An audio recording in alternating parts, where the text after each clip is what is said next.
রাজধানী সহ সারা দেশে শুরু হয়েছে বই উৎসব, পাচ্ছে 3,28,00,000 শিক্ষার্থী। নতুন খ্রিস্টীয় বছর বরণ, সৌহার্দ্য, সম্প্রীতি আর মানবিক বাংলাদেশ গড়ার প্রত্যয়। খুলনায় বইছে নির্বাচনী আমেজ, নৌকার সাথে স্বতন্ত্র প্রার্থীর হাড্ডাহাড্ডির লড়াই।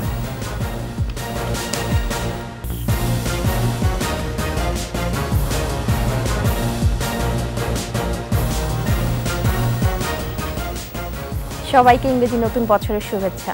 শুনছিলেন ফার্স্ট সিকিউরিটি ইসলামী পিএলসি সংবাদ শিরোনাম। আমন্ত্রণ দুপুর 12টার 21 সংবাদে আপনাদের সাথে আছি মহিমা পলি। দর্শক, 21 টেলিভিশনের সংবাদ একই সাথে সরাসরি দেখতে পাবেন আমাদের ফেসবুক পেজ www.facebook.com/21 অনলাইনে। রাজধানী সহ সারা দেশে শুরু হয়েছে বই উৎসব। প্রাক প্রাথমিক থেকে মাধ্যমিক স্তর পর্যন্ত বিনামূল্যে পাঠ্য বই বিতরণ চলছে। নতুন বছরে বই পাচ্ছে 3,28,00,000 শিক্ষার্থী। প্রাথমিক পর্যায়ে 2,174 স্কুল এবং 6,87,766 শিক্ষার্থীর মধ্যে বই বিতরণ করা হচ্ছে। আর মাধ্যমিক পর্যায়ে প্রায় 45 লাখ বই বিতরণ করা হচ্ছে। এদিকে বছরের প্রথম দিনেই নতুন বই পেয়ে উচ্ছ্বাস প্রকাশ করে শিক্ষার্থীরা। আগামীতে শিক্ষায় অগ্রগামী হয়ে দেশ সেবায় ভূমিকা রাখার প্রত্যয় তাদের।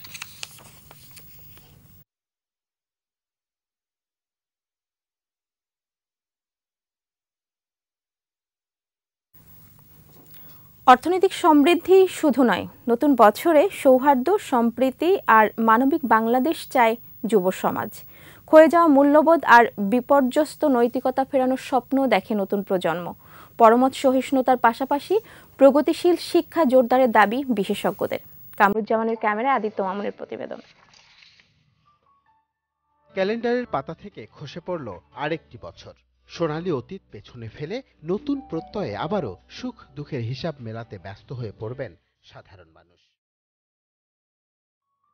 কতটুকু অপ্রাপ্তি ছিল বিগত বছরে, আর 2024 সালে প্রত্যাশার ঝুলি কতটুকুই বা পূর্ণ হবে তা নিয়ে আশা নিরাশার আবর্তনে স্বপ্নচারীরা।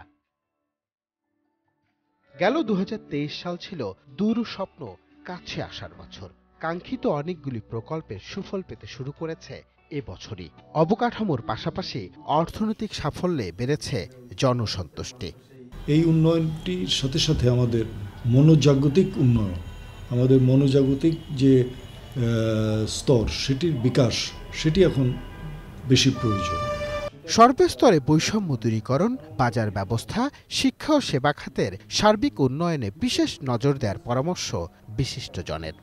দেশকে যতটা বেশি পারা যায় একটা সমতার, সাম্যের রাষ্ট্রে পরিণত করা। স্ব পেশায় এমন কিছু উদাহরণ সৃষ্টি করবেন, দৃষ্টান্ত সৃষ্টি করবেন, যাতে আমাদের নবীন প্রজন্ম সেখান থেকে শিক্ষা লাভ করে। সৃজনশীলতা, বুদ্ধিবৃত্তিক চর্চা, পারস্পরিক শ্রদ্ধাবোধ এবং ভিন্ন মতকে গুরুত্ব দেওয়ার দাবি সাধারণের। আমি যদি ভালো থাকি, আলটিমেটলি আমার কাজটাও ভালো হবে। আমার কাজ ভালো যখন আমি করবো, তখন আমার দেশেরও কিন্তু উন্নতি হবে। সমৃদ্ধ জীবনের পাশাপাশি উদার নৈতিক রাষ্ট্র কাঠামো ও অর্থনৈতিক মুক্তির স্বপ্ন দেখেন শিক্ষার্থীরা। আমরা এখন সহকর্মী নেই, আমরা ওনাকে সহ্য করতে পারি না, অন্যের মতকে আমরা স্মরণ করতে পারতেছি না। আমাদের কাছে নিজেদের মতটা আমাদের সবসময় প্রাধান্য দিই, সবসময় এটা থেকে বের হয়ে আসতে হবে। 52 বছর বয়সী রাষ্ট্রের কাছে যতটুকু প্রত্যাশা ছিল তা অধরাই থেকে গেছে বহু মানুষের। এই যে ট্রাফিক আইনটা আসলে আমরা মানছি না, নিজেরাই ভঙ্গ করছি। আমার মনে হয় কি, আমরা যেদিন এই ট্রাফিক নিয়মটা, আইনটা আমরা নিজেরা মানবো, সেদিনই আসলে আমরা একটা সভ্য জাতিতে পরিণত হব। অর্থনৈতিকভাবে দেশ এগুলোও মানুষের মনুষ্যত্ব বিলোপ হচ্ছে দিন দিন। নতুন বছরে মানবিক গুণসম্পন্ন রাজনীতিকদের উত্থান ঘটবে, যাদের হাত ধরে পরিবর্তন হবে রাষ্ট্র কাঠামো।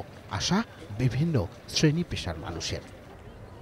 তরুণ প্রজন্ম আসছে বাংলাদেশকে দেখতে চায় অর্থনৈতিক শক্তিধর দেশগুলোর তালিকায়। সেই সাথে সামাজিক, রাজনৈতিক, অর্থনৈতিক সূচকেও যেন বাংলাদেশ যথারীতি উন্নতি করে এবং মুক্তিযুদ্ধের চেতনার যে বাংলাদেশ, সেই বাংলাদেশ বিনির্মাণ করতে পারে, এমনই প্রত্যাশার কথা জানাচ্ছেন আজকের প্রজন্ম।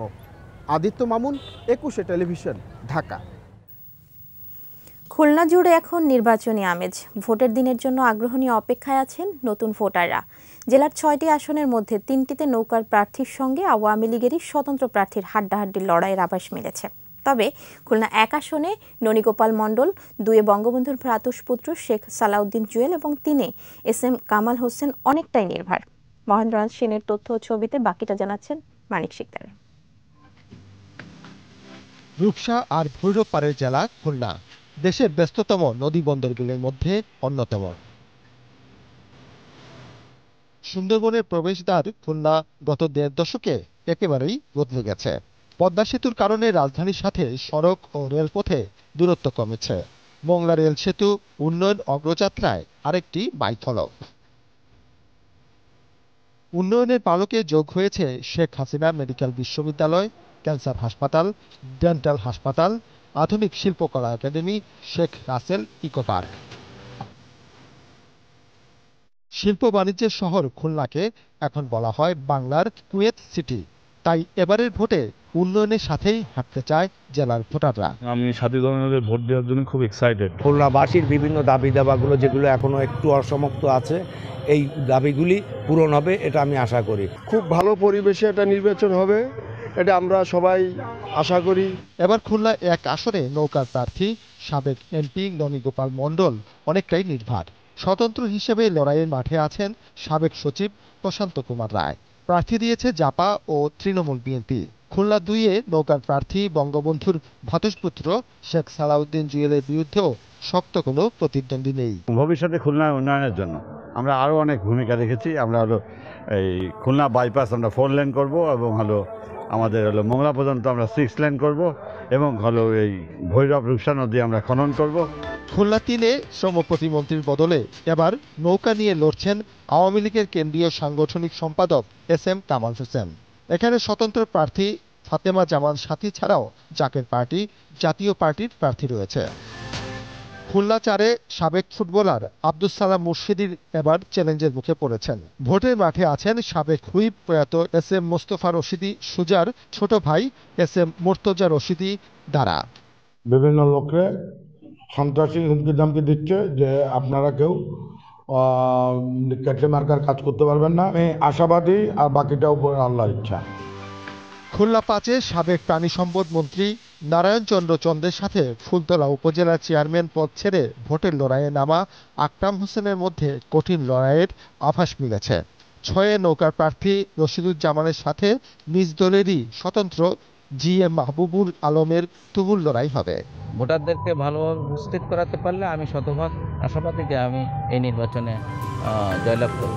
তবে সরকারের উন্নয়নের কারণে ভোটাররা নৌকাকে জয়ী করবে বলে আশাবাদী আওয়ামী লীগ নেতারা। 7 তারিখের নির্বাচনেই এই ফলাফলটি কিন্তু আর পাওয়া যাবে, তাছাড়া কিন্তু এইভাবে অগ্রিম কিছু বলা মুশকিল। তবে আমরা বিজয়ের ব্যাপারে আমরা নিশ্চিত যে আমাদের জনগণ আমাদেরকে প্রত্যাখ্যান করবে না।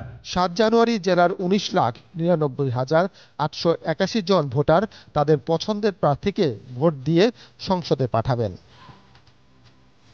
মানিক শিকদার, 21 টেলিভিশন। দর্শক, নির্বাচন নিয়ে আরো খবরাখবর জানবো ময়মনসিংহ বিভাগীয় প্রতিনিধি আতর রহমান জুয়েলের কাছে। উৎসব মুখর পরিবেশেই চলছে ময়মনসিংহে নির্বাচনী প্রচারণা। 11টি সংসদীয় আসনের প্রার্থীরা দিনরাত ভোটারে দাঁড়ে দাঁড়ে ঘুরে ফিরছেন, দিচ্ছেন নানা প্রতিশ্রুতি। এছাড়া কর্মী সমর্থকদের সাথে নিয়ে ছোটোখাটো মতবিনিময় সভা করছেন, ভোটারদের সাথে কুশল বিনিময় করছেন এবং বলছেন যাতে করে 7 জানুয়ারি অধিক সংখ্যক ভোটার ভোট কেন্দ্রে গিয়ে তাদের ভোটটা প্রদান করে। তবে ভোটাররা যেটা বলছেন, এমন প্রার্থীকেই তারা বেছে নেবেন যে প্রার্থী তাদের সবসময় বিপদে আপদে কাছে থাকবেন এবং উন্নয়নের স্বার্থে যিনি কাজ করবেন। এখন পর্যন্ত ময়মনসিংহে বড় ধরনের কোনো অপ্রীতিকর ঘটনা ঘটেনি। বিজিবি সহ আইনশৃঙ্খলা রক্ষাকারী বাহিনী ময়মনসিংহ জেলার প্রত্যেকটা নির্বাচনী এলাকায় নজরদারিতে রেখেছে যে সুষ্ঠু ও শান্তিপূর্ণভাবে যেন 7 জানুয়ারি ভোটাররা তাদের ভোট কেন্দ্রে গিয়ে ভোটাধিকার প্রয়োগ করতে পারে। এবার যাব খাগড়াছড়িতে। সেখানকার নির্বাচনী প্রচারণার খবর জানাবেন প্রতিনিধি চিংমে প্রুমারমা। দ্বাদশ সংসদ নির্বাচনের আর বাকি মাত্র 6 দিন। নির্বাচনকে কেন্দ্র করে সারা জেলা জুড়ে প্রার্থীদের প্রচারণা বেশ জমে উঠেছে। পাড়ায় পাড়ায় মহল্লায় তারা প্রচারণা চালাচ্ছেন। খাগড়াছড়ি জেলায় মাত্র একটি আসন, এই একটি আসনে 4 জন প্রার্থী প্রতিদ্বন্দ্বিতা করছে। সেখানে বাংলাদেশ আওয়ামী লীগ থেকে ভূজেন্দ্র লাল ত্রিপুরা, তৃণমূল, বিএনপি থেকে শিবু মার্মা, জাতীয় পার্টি থেকে মিথিলা রাজা এবং ন্যাশনাল পিপলস পার্টি থেকে মোহাম্মদ মুস্তফা, যাদের প্রতিদ্বন্দ্বিতা করছে প্রত্যেকেই বিভিন্ন এলাকায় যাচ্ছেন, ভোটারদের কাছে ভোট চাইছেন এবং প্রতিশ্রুতি দিচ্ছেন তারা যদি বিজয়ী হতে পারেন তাহলে তারা এলাকার উন্নয়ন করবেন। প্রত্যেক প্রার্থী প্রতিদিন জেলায় বিভিন্ন পথসভা, জনসভায় অংশগ্রহণ করছেন। এখনো পর্যন্ত বাংলাদেশ জেলায় শান্তিপূর্ণভাবে নির্বাচন প্রচারণা চলছে। এ পর্যায়ে কুয়াকাটা থেকে নির্বাচনী প্রচারণার খবরাখবর জানাবেন প্রতিনিধি নাসিরউদ্দিন বিপ্লব। পুরাতন বছরকে বিদায় জানানো এবং নতুন বছরকে স্বাগত জানাতে এবার কুয়াকাটায় পর্যটকের সংখ্যা কিছুটা কম ছিল এবং নির্বাচনের যে উত্তাপ বইছে সারা দেশে এটা পরিষ্কার বোঝাই যাচ্ছে। আমরা যেখানটা রয়েছি 114 পটুয়াখালী 4 আসন, এখানে প্রতিদ্বন্দ্বিতা করছেন 6 জন প্রার্থী। এর মধ্যে নৌকা প্রতীকে রয়েছেন মহিবুর রহমান, নৌকার মনোনয়ন বঞ্চিত। ঈগল প্রতীক নিয়ে লড়ছেন কলাপাড়া উপজেলা আওয়ামী লীগের সভাপতি মাহবুবুর রহমান তালুকদার এবং নৌকার অপর মনোনয়ন বঞ্চিত আবদুল্লাহ আল ইসলাম লিটন, তিনি ট্রাক প্রতীক নিয়ে লড়ছেন। 6 জন প্রার্থীর মধ্যে 3 জন প্রার্থী সক্রিয়ভাবে মাঠে রয়েছেন এবং তাদের কর্মী সমর্থকরা মাঠে সক্রিয় থাকার মধ্য দিয়ে শেষ পর্যন্ত নির্বাচনী প্রতিদ্বন্দ্বিতা ঈগল এবং নৌকার মধ্যে একটা তুমুল প্রতিদ্বন্দ্বিতা হবে, স্থানীয় ভোটাররা এমনটাই অনুমান করছেন। শেষ করছি দুপুর 12টার 21 সংবাদ। যাবার আগে ফার্স্ট সিকিউরিটি ইসলামী ব্যাংক পিএলসি সংবাদ শিরোনামগুলো জানাবো আরও একবার। রাজধানী সহ সারা দেশে শুরু হয়েছে বই উৎসব, পাচ্ছে 3,28,00,000 শিক্ষার্থী।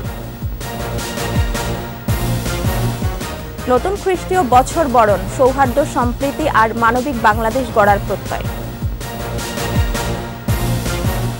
খুলনায় বইছে নির্বাচনী আমেজ, নৌকার সাথে স্বতন্ত্র প্রার্থীর হাড্ডাহাড্ডি লড়াই।